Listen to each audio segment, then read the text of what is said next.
Okay, so it is Wednesday, January 11th, 1:29 in the AM. In case you don't believe me, there's the clock, and I'm pretty sure that you can tell that it's freaking dark outside. So, I was taking a friend of mine home just a little bit ago, and I passed a place in Ocala that is known as the Centers. And for people that don't live in Ocala, that is a place where crazy people are taken. Mainly just, you know, I don't actually know if there is a living facility there, if people actually live there, or if they just get treated there. But it sparked to mind some fond memories of mine in high school. And now everybody that is listening to this just put their hand to their forehead and went, oh God. No, I'm not crazy, I swear. At least I wasn't declared crazy, don't worry. I just thought that, I just thought that since I've been doing a lot of rants lately, I don't think anybody that watches these knows any of my good high school stories. Every year in high school, something happened to me. Every year, freshman, sophomore, junior, senior, every fucking year, something happened. And some of my favorite ones, some of my favorite stories, there was my, let's see, I don't remember if it was my sophomore or my junior year, but one of those years,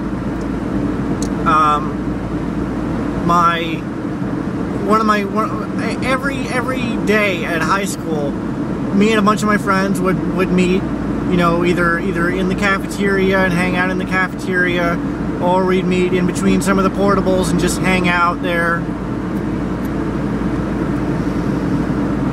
just to talk before school started.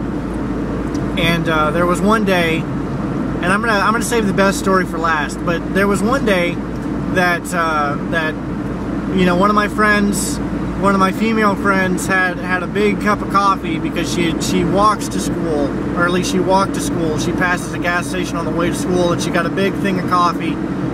And she was one of those types of people that if you fuck with her coffee in the morning, she will kill you. That's just it. You know, you do anything with her coffee, she will kill you. You know, don't mess with this bitch's coffee. Sorry, I'm smoking a cigarette.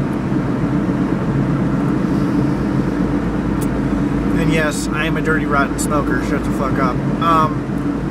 So that morning, we were sitting outside of the portables. We had about 3 or 4 people with us, and I chased her. I don't remember what sparked it, but I chased her around one of the portables, and you know, when I came back around, I picked up her coffee cup, and I was holding up her coffee because I was fucking with her, and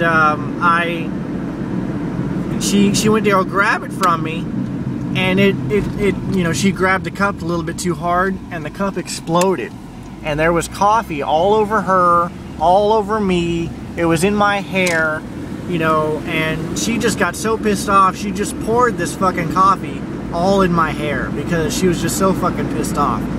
So all of my friends were fucking laughing our asses off because it was funny, you know. And I was like, you know, you got fucking coffee in my hair. What the, you know?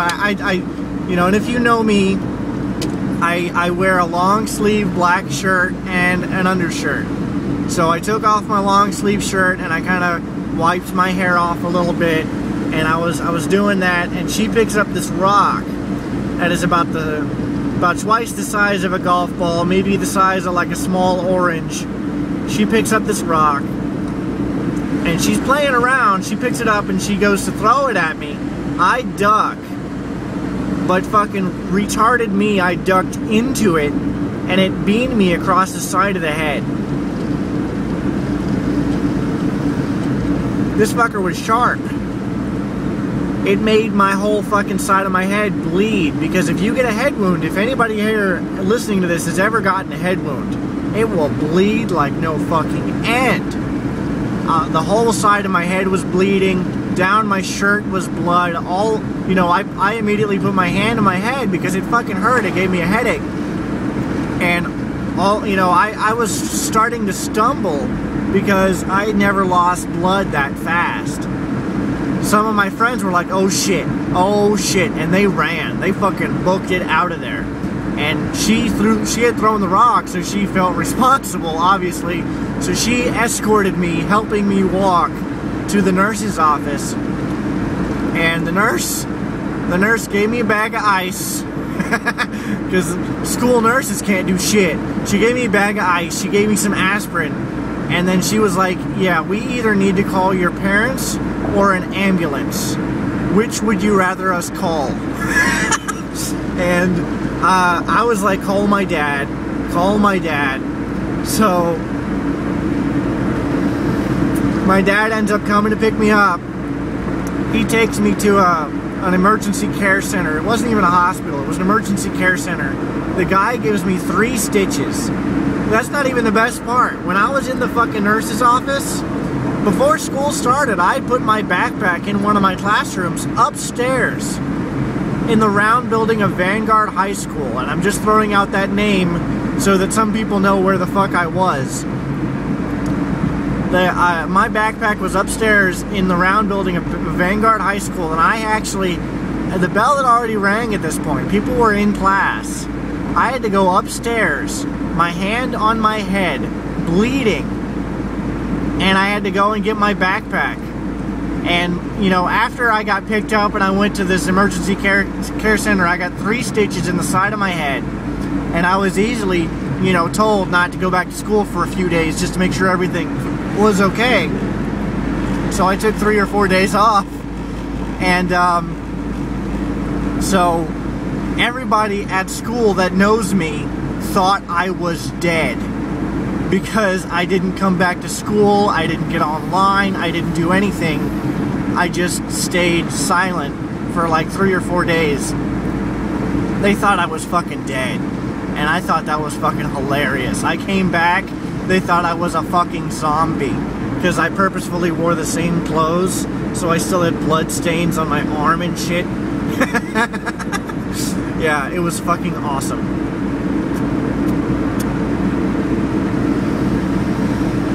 So, the next year, okay, actually no, this is going to be a longer story, so I'm going to save that one for part 2, but, okay, so let's see.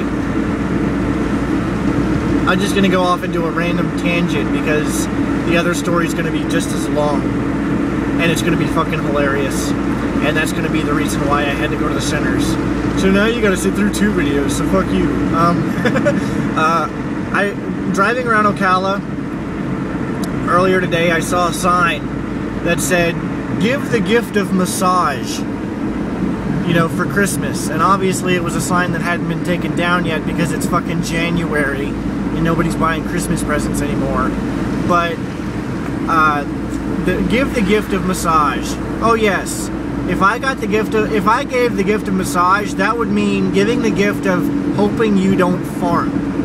Because come on, you know, you can't tell me that anybody here that hasn't had a professional massage done, where you're laying on a table and somebody's rubbing your back, a stranger is rubbing you, you haven't had the thought of, please don't fart, please don't fart, please don't fart, oh crap, oh no, hope this guy goes away.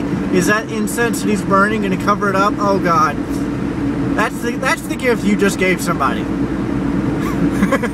It almost makes me want to go buy somebody a massage right now that I think about it.